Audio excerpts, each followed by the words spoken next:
अस्सलाम वालेकुम नाज़रीन, मैं हूं आपका मेज़बान अमजद चौधरी। आप देख रहे हैं मंजर-ए-आम लाहौर से।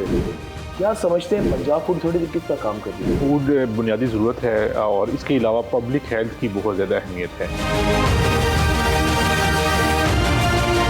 अस्तगफिरुल्लाह, ये पूरी काई जमी हुई है। काई कैसे जमी हुई है? यहाँ पर कोई प्रिकॉशंस का इस्तेमाल नहीं किया जा रहा है। आज मंजर-ए-आम की निशानदेही पर डीजी साहब और एडिशनल डीजी ने एक्शन लिया है। ये जो कलर बना रहे हैं ये पूरी दुनिया के अंदर बैन है। सेफ्टी प्रिकॉशंस का, सेफ्टी मेजर्स का कोई पुरसाने हाल नहीं है। हमारी आने वाली नस्लें बर्बाद हो रही हैं, गरीब का बच्चा मर रहा है यहाँ पे मशीन्स पे काई जमी हुई है। ये देखें क्या ये हम इसकी प्रोडक्शन को इसी वक्त जो है वो बंद कर रहे हैं। मैं कहता हूँ ये जो मालिक है उसके बच्चों को हम आए हैं तो आपकी आंखें खुली।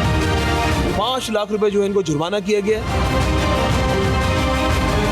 इसी तरीके से हम और भी जो गलत काम कर रहे होंगे उनको कानून के शिकंजे में लाएंगे। आइंदा इनको उसी वक्त अलाउ करेंगे जब ये मुकम्मल रेक्टिफिकेशन करेंगे। चलो तुम अपनी जबान से चखो।